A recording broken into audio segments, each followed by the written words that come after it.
right, ladies and gentlemen, welcome to our webinar on experiential hiring and building effective internship programs, especially virtual internship programs. What a new concept.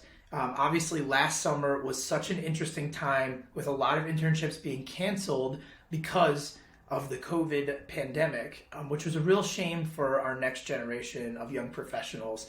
There's far too few internships compared to how many students there are out there. There are also millions and millions of students that don't get internship programs every year. Chalk, if you notice that there's any mics on, do me a favor and please mute those. And that's an invitation for you all to stay on mute if you're not speaking, although there are some really incredible panelists that will be speaking, and we really do intend to make this session highly interactive, highly engaging, and also very valuable for everyone. So we really do appreciate you all being here. This is going to be a fun session, and we're going to get started. So I want to introduce my co-host, our industry partnerships manager, Chakshu Mittal. He goes by Chak. Chak, you want to say hello? Hey everyone, happy to be here. So throughout the experience, feel free to use the chat box to Q&A with our participants. If you want to activate your mic, please feel free. At certain points throughout the presentation, we'll be asking for questions. Otherwise, let's use the chat function, especially if you notice anything that you want to retouch on during those Q&A portions. And of course, we want to make this interactive and valuable for you. It's a small group. We try to keep these close-knit, and we really do bring in some incredible mentors and advisors and users of our experiences to share their insights from the field. So if you want to say hello at this point, please feel free to use the chat box.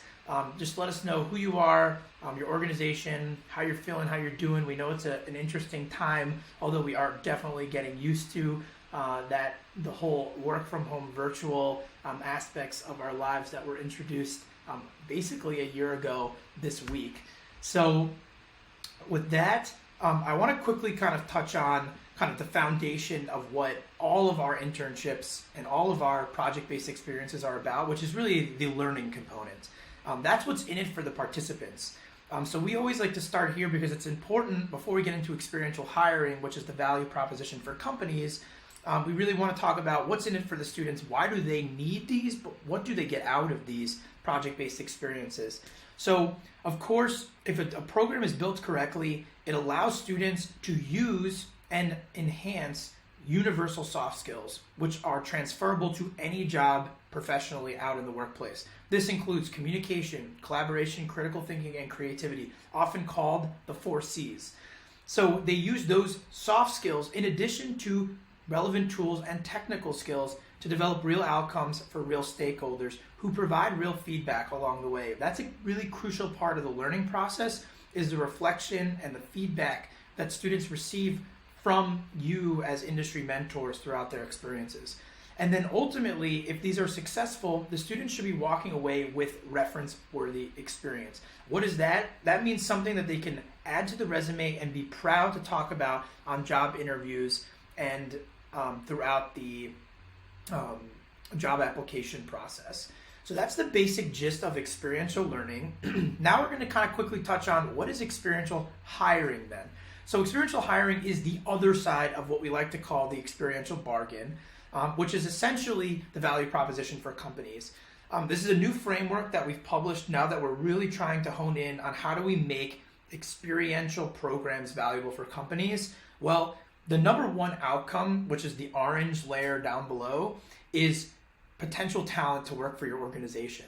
But the other benefits include outcomes of the projects that you can integrate as solutions into your organization, thinking outside the box. I know we asked some of our speakers to kind of bring in ideas of what they want to talk about. Kevin Meyer from LifeGift mentioned it's amazing what you can get out of these students when you task them with something that's so out of the box for them, but for us might be mundane and rudimentary.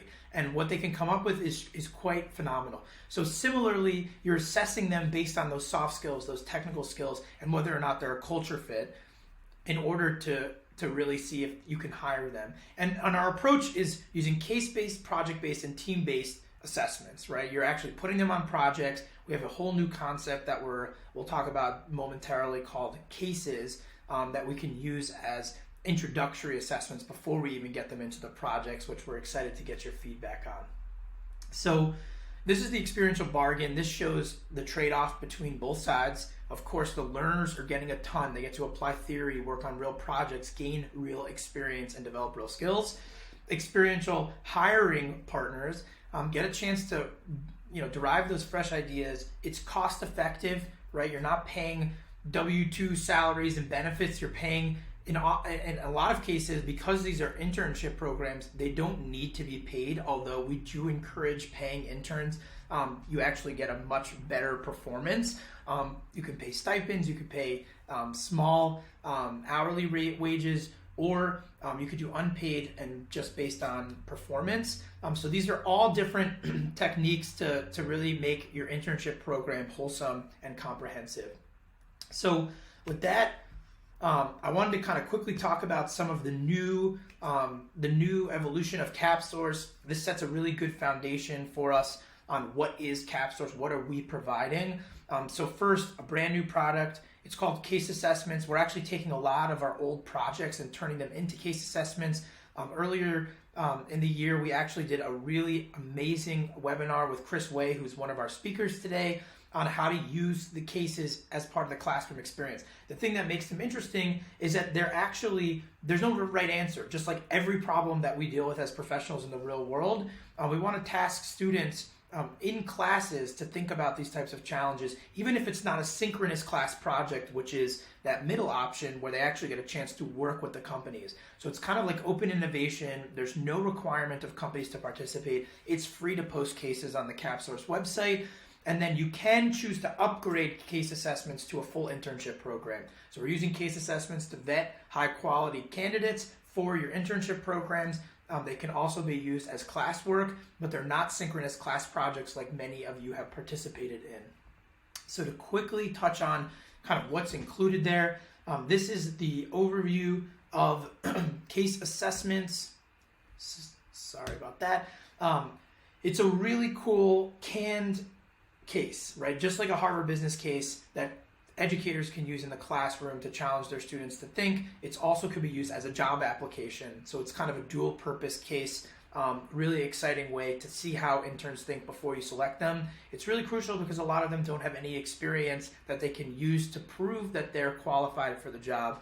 So this is a really good alternative to that. And it also really ensures that you're able to be as diverse as possible with your talent pipeline, because you're not just ruling people out based on GPA, where they went to school, or if they have work experience. You're actually seeing, hey, can they put together a strategy for CoinSource B2B sales?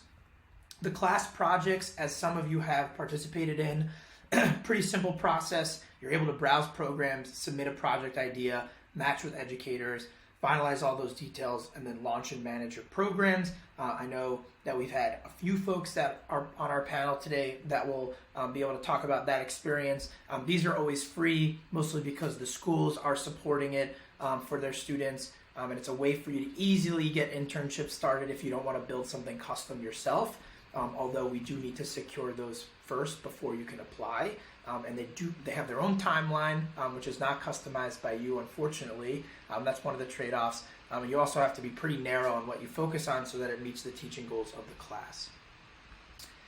So, of course, the internship programs is our new premium feature. Amanda Eboskaya from the GEM project is here, as well as Elatia. The two of them have done internship programs over the last few months. So they're going to talk about building a custom program using our system and our approach from scratch, the benefits that they got out of that experience. Push comes to shove, there's a lot that goes into building an internship program. I know that we have a guest here, Don, who's built his own programs before. You can only imagine how much really thought and intention needs to go into these programs in order for them to be beneficial for the students and for the organization. And that's really what comes down to when our value proposition with the internship programs is to make sure that your program is well defined, the timeline is well designed, there's surveys and feedback mechanisms built right into their experience, and that the students are able to stay on track and deliver really meaningful outcomes. So with that, I am extremely excited to introduce our panels. Our panelists, I will let them introduce themselves, but each one of them has truly inspired a major component of the future of our product and our ecosystem. We learn from these people. We're an education company, and we continue to really appreciate being able to partner with such diverse organizations doing such life-changing things. And at the end of the day, I think what CapSource does well is really empower each one of these individuals to educate, to train the next generation based on what they understand and what they can do well.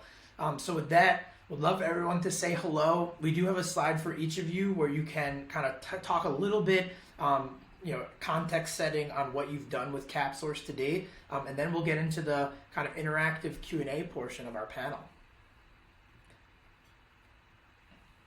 So Elatia, why don't you get started? Hi everybody, thanks Jordan. My name is Elatia Abate and I am an entrepreneur, an educator, and the creator of the future of now. Essentially, the idea is that the way we work, live, and are is changing faster than any other time in history. And so being up to the business of answering the question, how might we empower success in the face of great uncertainty and disruption at scale globally is really the core of the work that I'm doing. And I partnered with Jordan and his team for an internship program to support a research project that I did. So over 7 weeks of time, I invited all 4,763 of my LinkedIn contacts into conversation for an experiment.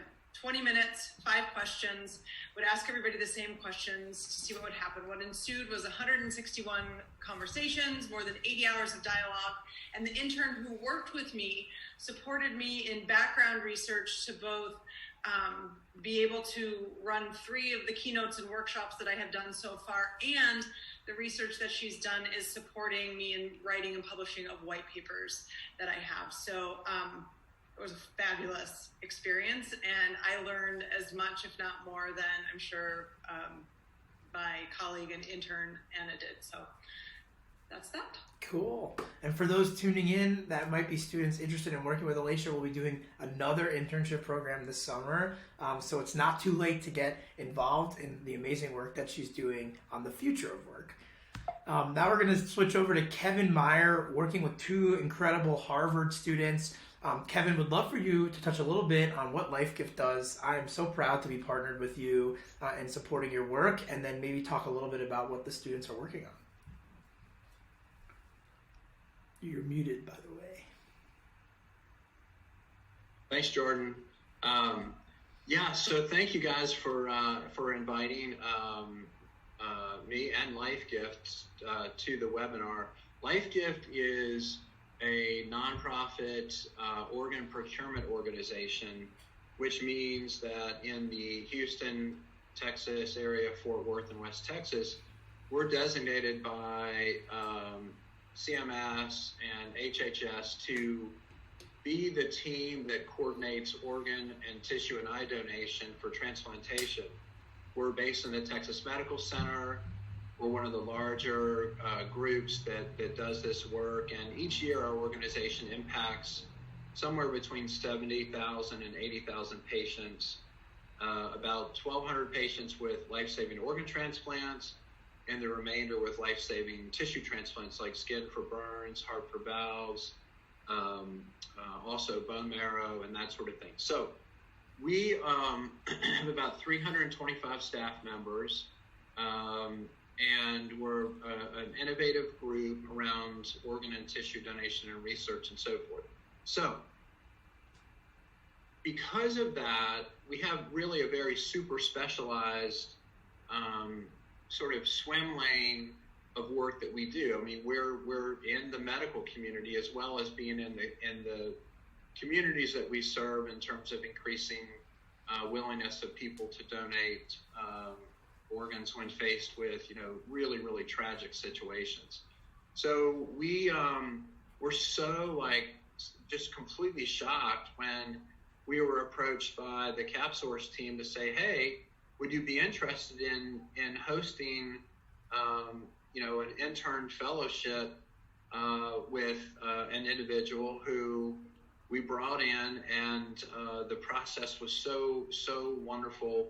And so Oliver is our first intern from the Harvard Clinical Sciences Master's Program, and we actually asked him to do an assessment of a critically important logistical challenge that we have, which is moving donated human livers from one place to another, as well as surgical teams and our recovery teams and so forth, from place of organ recovery, which is a hospital someplace, to place of transplantation.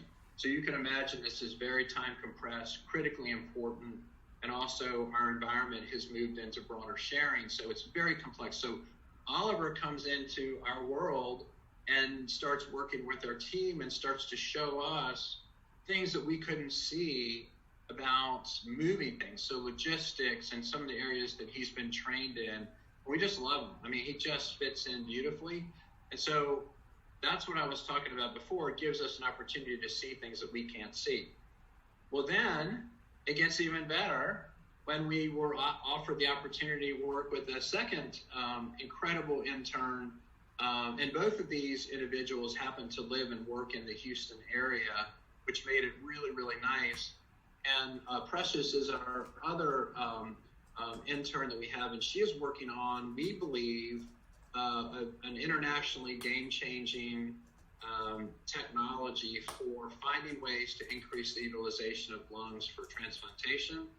And so she has been helping us set up sort of the whole ramp-on project with that. So that's a brief, brief introduction. We work 24/7, 365. The work that we do is life-saving, is in the truest sense of the word, and we're honored to, work with CapSource and have the opportunity to work with these two individuals who have already taught us a lot of different ways to look at things to make us work better and to help more patients who need transplant. Thank you, Kevin. Super grateful that you're here with us and working with these students, showing them the perspective of what goes into doing the life-saving work that you do, but also allowing them to really enhance that process and that work. So that's really a special experience for them. Amanda at Wiskaya, very exciting programs that she develops. I'm also equally as honored to be supporting her, mostly because of the population of young professionals that she reaches. So Amanda, do you want to talk a little bit about the program that we worked on together for the fall? Yes, most definitely. Thank you so much, Jordan. I'm just really excited to be here. My name is Amanda Ibakosia, and I'm founder of the GEM Project. The GEM Project is a nonprofit organization that really strives to boost high school and college student engagement through a year-round fellowship model. In this fellowship model, our young people really try to address issues of inequities within their community through a peer-based model, as well as focusing on ways to leverage each other's collective power. And so when we were approached for it with CapSource, having this organization served the greater Newark community for over 10 years, we were very much excited because it came right on time, because we were on the verge of launching and kind of really trying to make better a product that will be launched in the virtual space. And so we focus on bridging the gap between young people in various communities, underserved communities in Newark. And so we engaged with about 3 different college and graduate students from CapSource who helped us really assemble a go-to-market strategy. They worked on a number of projects, from market research, market analysis, as well as a pitch deck that really spoke to the strengths of our emerging product, which was a virtual programming that connects young people in youth organizing and civic engagement space. Because a lot of our youth have been doing a lot of policy brief writing and influencing different policies within their communities by engaging different elected officials. And so they were able to work on this for a number of weeks in the fall, about 11 or so weeks.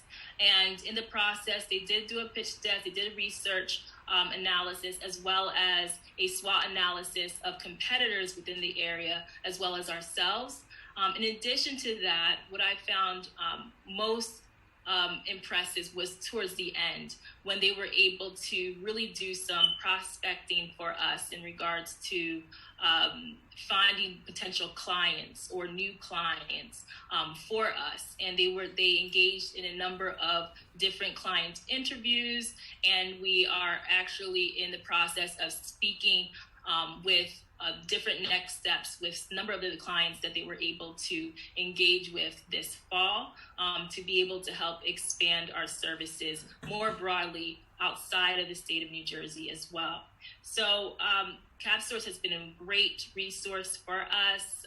It's been such a beautiful partnership, because we were able to engage with young people who are outside of our communities, from all across the country and outside abroad, from as far as India. So that in itself was a very unique experience, not just for us as a company, but also for all of the interns who were engaging with each other, whether it was from Detroit or Boston or in a place in India. They were all working together and figuring out their own strengths to make the project work. And so I'm really excited to be able to share more about my experiences and also learn from everybody here on the panel. So thank you. Thank you, Amanda. Love the social work that you're doing and the social mission, and grateful to be a part of it. I think what you exemplified in your highlight is not only are they putting together a strategy, but they're allowing you to be able to test it and really make it happen afterwards, which is really what this is all about, is a contained experience with some key performance goals for the end. So that's really exciting. To wrap up with our last speaker intro, Chris Way, lucky to have you again on the line. Give us a quick overview of the work that you've done with the University of Notre Dame and Adelphi. Sure. Thanks, Jordan, for inviting me to participate today. Happy to be here. We had the fortune of working with a group of interns from Notre Dame's MBA program in person right before COVID hit. So last year in February, I had a group of 4 interns who came to our office in Chicago with the American Cancer Society, and were able to conduct a week-long in-person internship and present their findings at the end through a formal presentation. I realize now how lucky we were to have that in-person opportunity, but we were able to pivot and still work with a group of interns over the summer as well. My role at the American Cancer Society is solely based on managing our Chicago Young Professionals chapter, known as the Associate Board of Ambassadors.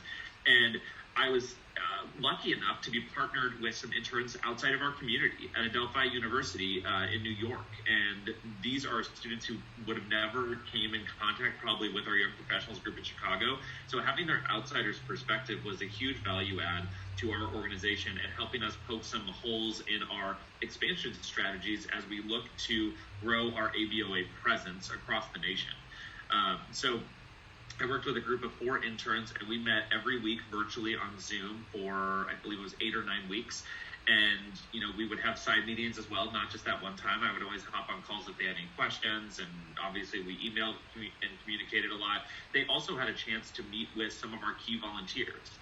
So they would meet over Zoom and conduct interviews and use that feedback to really drive their data analysis. And what they finished doing was putting together a playbook actually based on their findings to help outline some strategies that they thought would be helpful. So not only did they get an understanding of what a young professionals organization looks like with fundraising elements, but they also provided some analysis from an outsider perspective with some tips and tricks of how they think we can grow and increase our impact. So it was a really great partnership opportunity. And even in these trying times, being able to collaborate across borders, interstate borders, I should say, was a great opportunity, and really grateful for the opportunity. Such different experiences, 1 week versus 9 week, fully virtual versus in person, local, students from the region versus from New York. I mean, it is amazing that you could take, even in this case, it was actually two similar projects, get totally different outcomes because of the perspective that the students bring to the table. So that's really exciting stuff, Chris. Thank you so much. And I think, we're going to touch on some topics here that all go into what we think is important when it comes to building these experiences. So number one, how do we decide what types of topics? As you heard, kind of a stream of continuity through the discussion so far, these are very research-oriented projects. They're very easy to chunk and remove from the organization as a core operation and really make something that the students could do as an exciting project. It does not require a ton of management and oversight. That, as opposed to giving them mundane, basic tasks that are core to the business, give them exciting research projects outside the business. As far as recruiting students and selecting students, that process is tough. Elatia and Amanda got dozens of applicants, and we narrowed it down to the top, so we'll talk to them about that. Finalizing project design, so regardless of whether you're designing a class project or your own program with CapSource, it's very important that we help to make sure that the timeline is reasonable, the goals are attainable, and that the students have the resources that they need, which will be another topic we talk about. And lastly, how do you prepare for launch? A lot of this seems obvious now that we've been on a virtual world for a while, but calendar invites, notifications of where the meeting location is being taken place. Is it on Zoom? Is it a synchronous meeting? Is it being recorded and uploaded afterwards? So lots of nuances that really help to make sure that everyone's on the same page and ready for a successful launch, which leads to a successful project. So I like to humanize the panel a little bit. Let's put us all back into the shoes of what it was like to be a student. And let's talk a little bit about what your experience was like transitioning from education to work and how you're able to use some of those pain points as you're mentoring these students through the projects that we build together. Feel free, anybody who wants to take the first stab at this, but happy to do a few of you guys if you have some good stories for us. I'm happy to take that, Jordan. So when my education, because I did my undergrad at the University of Chicago, and though had spent my third year abroad, so when I came back and was getting ready to graduate and get a job, it seemed like all my classmates had jobs and knew what they were doing with the rest of their life, and I had no clue. And so through the process of figuring that out, I worked through some of the challenges that happen as you move through from internship to graduation and carving a career path. And then combining with that, I actually left the corporate world 7 years ago, and I had spent most of my time there in HR. I ran global recruiting for Anheuser-Busch InBev and for Dow Jones and the Wall Street Journal. I actually left the corporate world to create scalable solutions to helping people find fulfillment at work. And so in the combination with the intern that I had, we were able to be in dialogue about how she was making choices, the stuff that she is excited about, nervous about, and what she wishes that she knows. And so it turned into a really rich experience. Thank you, Elatia. So relevant. What about you, Amanda? I saw you had a good story to share. You're muted, though. Okay. Yes. My story is kind of long and winding, like most. But in my graduate studies, it a lot makes more sense. It aligns more with what I'm doing right now, which I got my graduate degree in youth studies. But my undergraduate degree was in biology in the STEM fields. And so the most pivotal moment in my life and during that time in education and founding my own way and kind of organically falling into what I would call the internship of my life was because during my sophomore year, I unfortunately found out my mother was diagnosed for breast cancer. And so even when Chris Webb was talking about American Cancer Society, I reflected on those moments, thinking about what that meant for me. And during that time, although my mom's a survivor, it was a difficult time. But it was a time where I started to try to think about how can I galvanize my peers to do something. And it wasn't necessarily create a cancer organization, but I ultimately would create an organization that was youth-led. And at that time, that's how the GEM project came to be. And so that in itself became more of my internship for life. And so when I reflect on engaging with the young people and the college students that CapSource has brought to us, I think of those moments of being curious and what does it mean to be project-based and what does it mean to be driven. And it's not, you may not have all the parts together, but you're driven out of curiosity and trying to find your way. And you ultimately want to do a good job. You want to do right by people. And so having that mindset as a college student and then reflecting as an employer or a supervisor, I ultimately want to create almost like a symbiotic type of relationship myself with the college student at hand. So the same way that they wanted to achieve their best, we have to also try to rise to the occasion to make sure that they have an equally good experience. I love it. I think one of my favorite things to say is the best way to learn is to teach, right? You actually learn so much about yourself and about whatever subject you're trying to teach because it forces you to think a little bit more about how do you explain this to someone who doesn't yet have the context or understand. And so I think the materials that we put together, the Q&A and dialogue is so crucial. And I think that's what came to mind for me.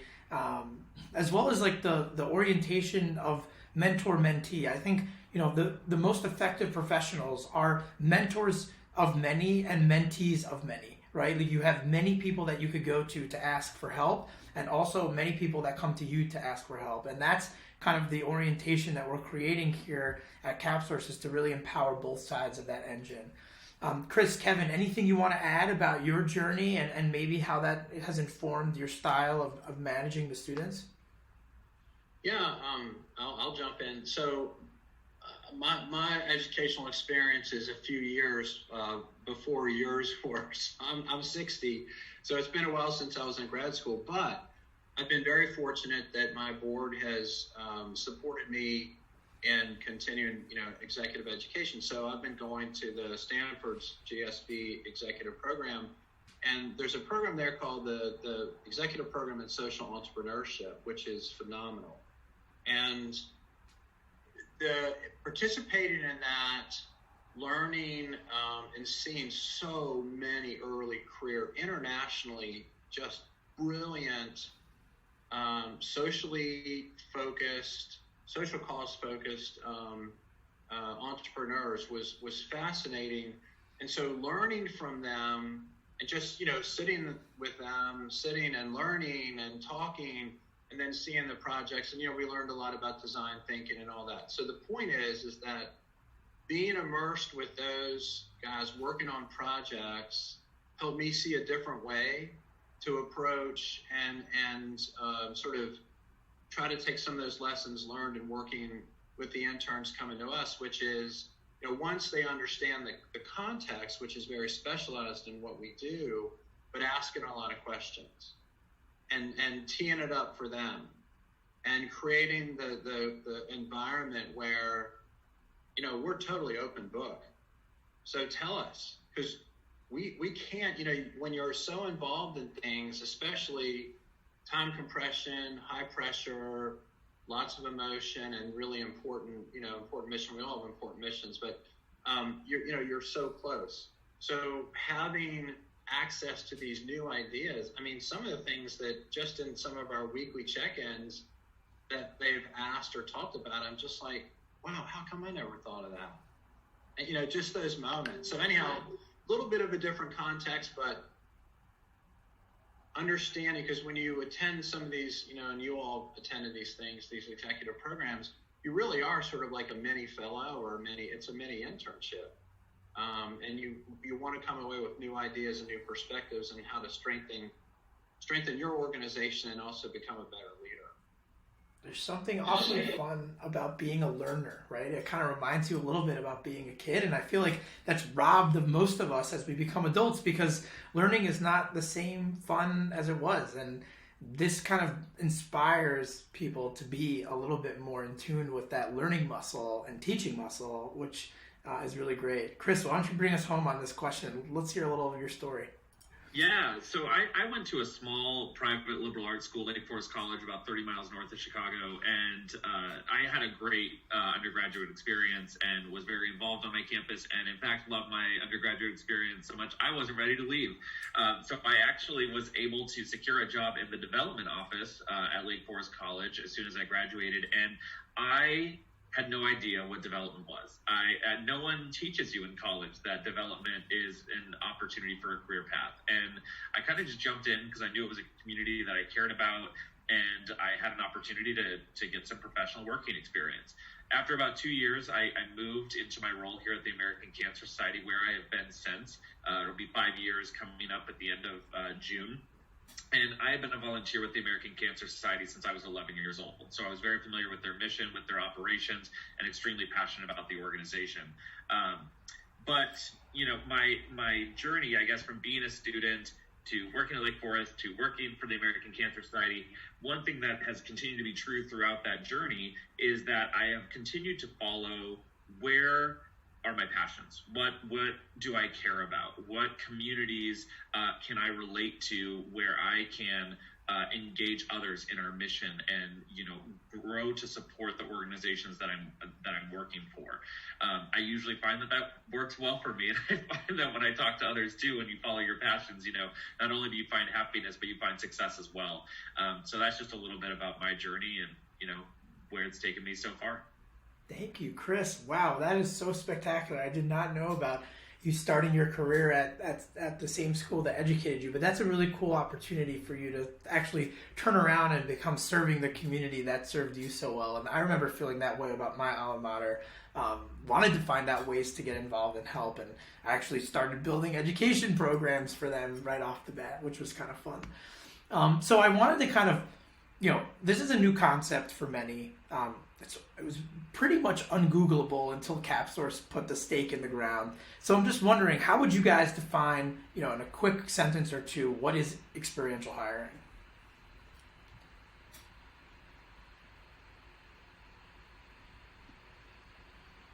Hire by doing. Hire by doing, hire by activating all the senses.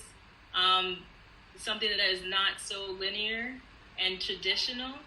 And also something that yields higher results, better results, more quality results, because you're considering the whole person holistically.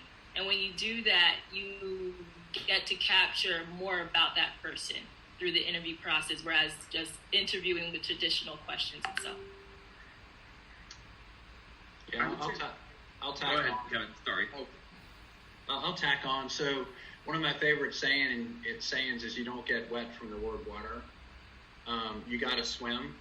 And so this experiential hiring process, you know, I mean, I've gotten to know our two interns, and, you know, we actually don't, they're working professionals already in their careers. So we're not in a position, and they're not in a position to come to work for us per se. But if we had an opportunity, it would be phenomenal, because of the fact that you get to have conversations. I mean, you know, one of our check-ins with Precious, you know, she's doing this really intense project for this very important new medical device coming. You know, one of our check-ins, you know, we spent 40 minutes talking about her reflections on the leadership class she had just had at Harvard, about, you know, all the ups and downs and you know, the practicality. And she's not, to this particular point, been in a leadership, like a formalized leadership position.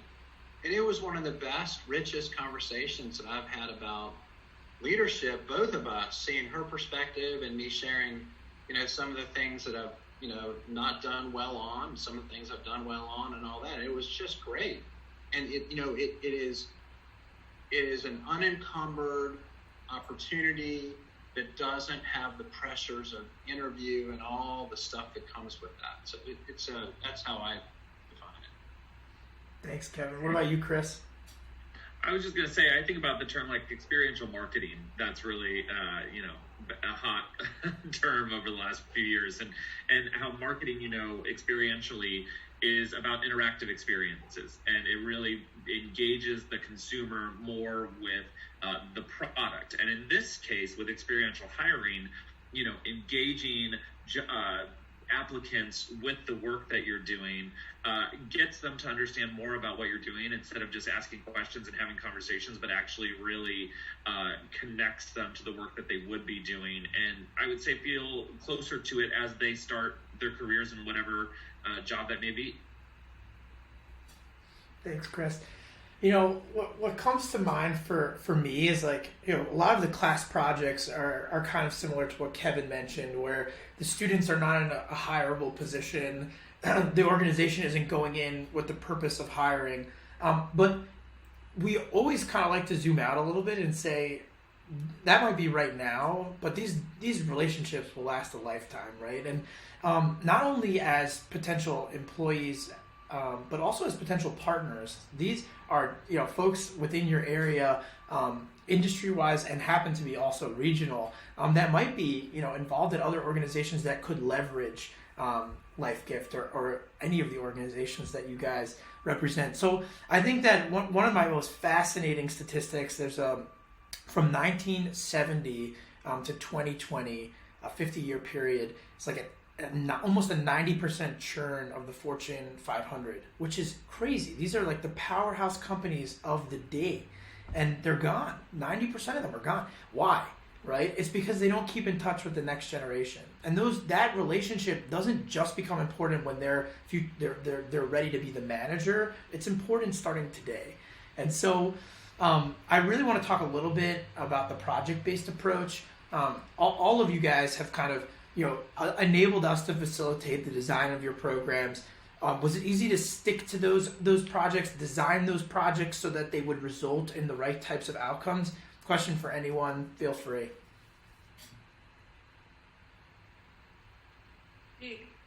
For the gift of both the experience, so like the experiential pipeline into the hire and then the project itself, is that you can design it so that it's a continuum.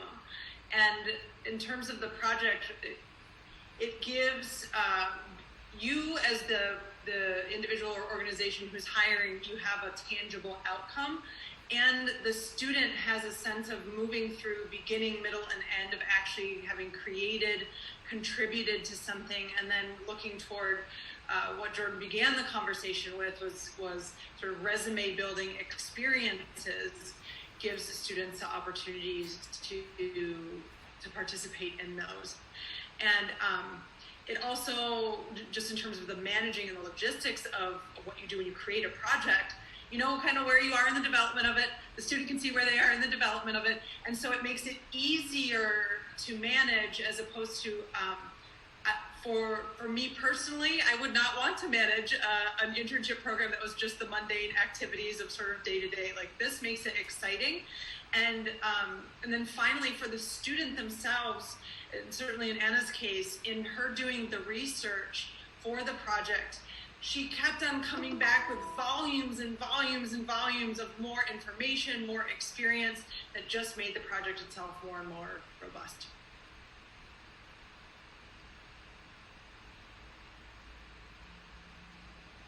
Amanda, something to add? Yes, I think CapSource does a great job in providing a framework with partners to think about a high quality project-based approach. Why is it useful to use project-based? It just provides more quality and meaning, I believe, to companies, and my company in particular. I'll speak for myself and my experiences, but they provide a great framework to start, and it's a collaborative one. It's one where you get to engage the team at CapSource, and then they can talk through how to support you through the process, and so as much as you would like to engage. And so with already having a good framework, you as, I think, also as an employer or a supervisor can even contribute, modify, or add based off of your level of capacity or commitment, but it's already shaped as a high quality program to start. I know that for us, it was kind of like our project-based approach was to develop this market research analysis type of report. And then over time, we decided to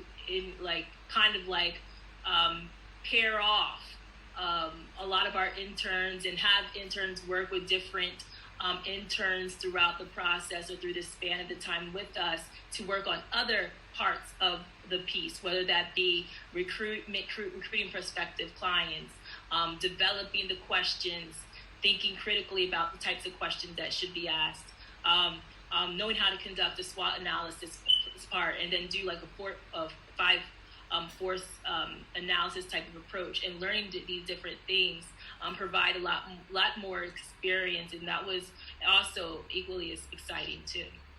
So we actually have this question coming up for both Amanda and Kevin.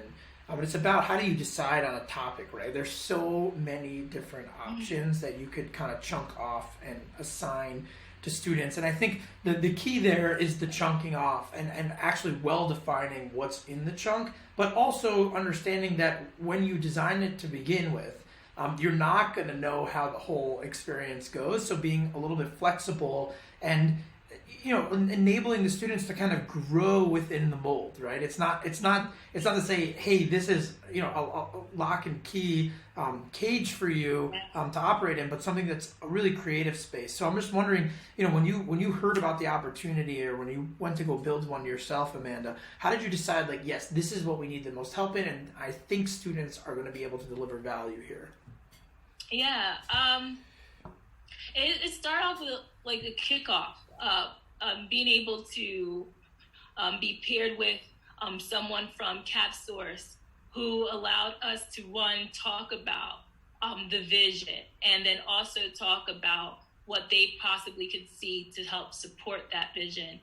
His first started off with a talk between the CapSource and a partner, and then we were able to kind of craft in an environment where we can do collective brainstorming in a way where our interns can feel liberated and empowered to throw out ideas organically. And so by getting that assistance, that helped us think more broadly about the type of experiences that we were engaging with by incorporating the insight from the interns. So for example, we had a space to get to know our interns, to develop relationships, and then also hear about their strengths.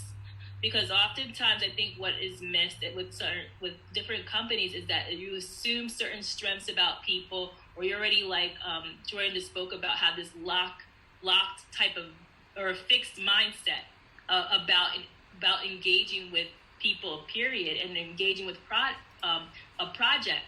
And by allowing us to be more flexible and providing like a community where we can do that and engage with our interns before they actually started doing the work, it allowed us to feel like we can bend at some areas, right? Because I'll just say one thing. Yes. All right. So I just wanted to say one thing in regards to this particular question is that we, by creating space for our interns to be able to speak about their own strengths, their weaknesses, hopes to what to accomplish, hopes to what to bring at the table in a very transparent, safe way, we were able to really try to hone in on everyone's strengths. So it gave me an opportunity to not just like have coaching or supervising meetings with a group, but then I also was able to engage with each intern directly one-on-one to say, look, I know that you're really good at this area. How can we help you shine in this area to bring more value to this project? And better yet, who do you see on the team that could help you shine better, including the people who you're working with as interns? And I think that was great because we were able to, let's say there was 4 or 3 interns. We were able to have like intern A work with intern B, and then intern B work with intern C, and then really blend their shared skill sets. And I thought that was really beautiful to see, because some favored others before, depending on different ways. And they were able to work not just as a team, but also individually. So I really appreciated that. Thanks, Amanda. As we asked Kevin to chime in too, I think there's a question that came in to the chat, which is like, how do you position these as routes to entry-level employment? And so I think, going on what Amanda said, there's a lot of peer-to-peer learning that happens, which actually alleviates the burden on the manager. So if you set up the programs correctly, our tool, for example, has peer evaluations that mentors can kind of look over and see, okay, these peers are working well together, these are not. Let's dive in and find out why. There's a teachable moment here. There's also some self-reflections, which is really a meaningful part of the learning process. So that all of those tools really, culminate in, hey, is this student, this holistic student who's transitioning from education to work, a good fit for our organization? We see their work product, we see their work ethic, we see if they're a fit for these types of projects and challenges that we have. So Kevin, what do you think when you think through the topics that are good fits for students? Yeah, so a lot, Amanda, you covered a lot of it, but in our situation, our first intern, and we're continuing to work with Oliver, it was looking at his background and capabilities, and it just essentially just scoping and having a conversation, which is, hey, you've got this incredible talent and training in, for example, logistics, and we've got this really crazy challenge of moving, precious donated organs for transplant where the minutes are counting down. And, if something doesn't go well, or we show up late, or there's a problem, that has real implications. So it was kind of it literally was just a scoping discussion. Like, so this is kind of a problem that we have. We know we can do better. We don't exactly know how to do that because we're running so fast now.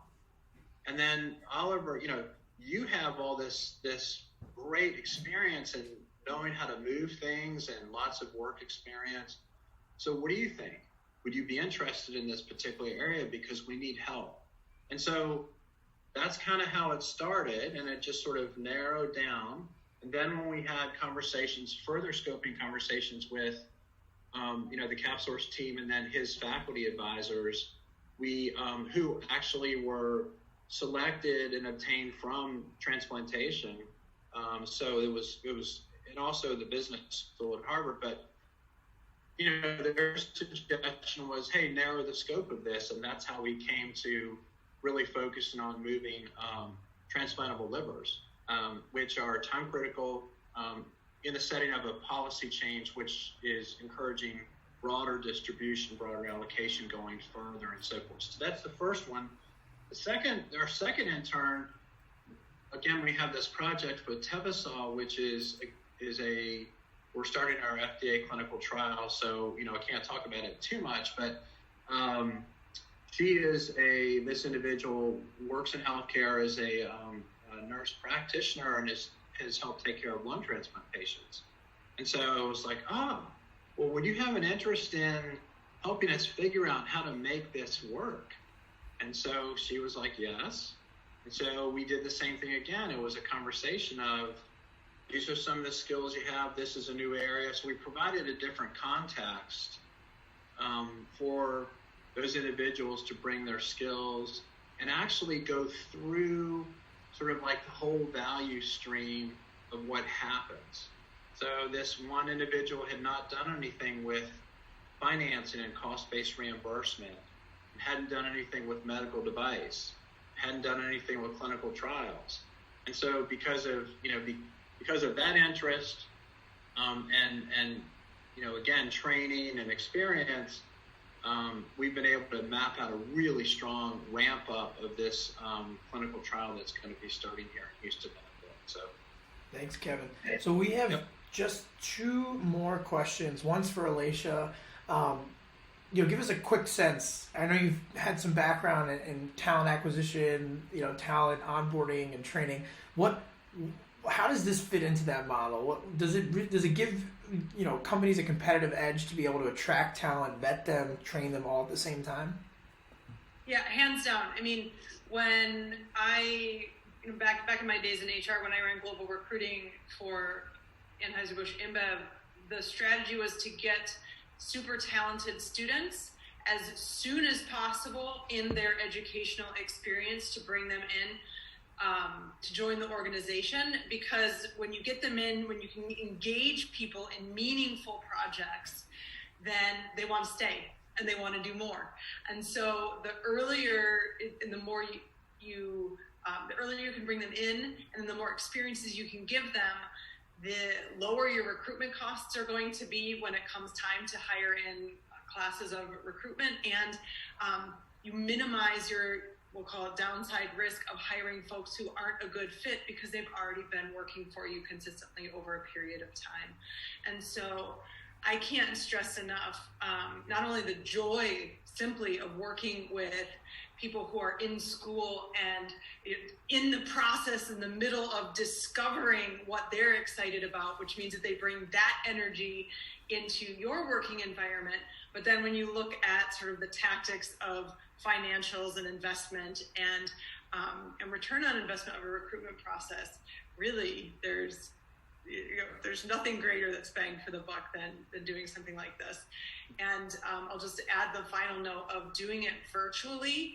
Now, this gives both your leadership teams and the students who are coming in practice at managing what is going to be at the forefront of global leadership development for the next, God knows, however many long. So, put on the training wheels and get going, because this is the time and place and space for that. Thank you, Elatia. We're going to wrap up with Chris. So obviously he's launched in person. He's launched back in the day when that was cool. Launched virtual. What is it like to launch a project? How do you get them excited? How do you keep them excited using that tone from the beginning? Just give us a sense for when these project details are finalized. What's that next step, which is really the first step of the actual project? Sure. I wish it involved more fireworks and concerts and celebration, as you might expect to try to get people excited about a project. In the virtual world, though, I think it's all about vulnerability, and I think it's about honesty and transparency. So talking, like when I met with the students for the first time that I was assigned to work with from Adelphi, having an open, honest conversation that this was going to be a non-traditional internship, and asking them what concerns they have, and making sure that they felt comfortable and that their needs were being met. And I remember after our first conversation, I went back and I did a ton of data gathering. So I was like, okay, here's what they need to be successful. And so it launched by kind of being more of an open conversation. The next step was being able to provide them with the tools they needed to be successful. And I made sure that I followed up on that right away to build that trust and make sure that they felt supported so that they could be successful throughout their project. When I met with the students in person, again, I guess it didn't involve fireworks or exciting elements, but even, just having lunch with them, introducing them to executives within the organization to join us for conversations as we launch the project, and really just making them feel like they're a part of the organization. That's a key part to making sure that they feel engaged and supported, and that they're headed towards success with their respective projects. Thank you so much, Chris. That is such a wonderful way to end it. Alignment, expectation setting, discussions of next steps. These are the types of things that ensure great project outcomes. Unfortunately, we don't have time for questions because I want to get you back to your busy days.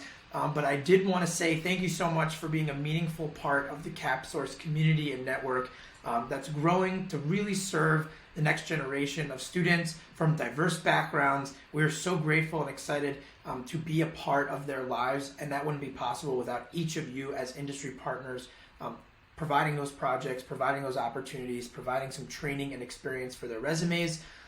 CapSource is open innovation. It's hiring assessments that really lead to incredible candidates that could be part of your organization, that could bring unique insights, that are also learning from you and developing lifelong relationships.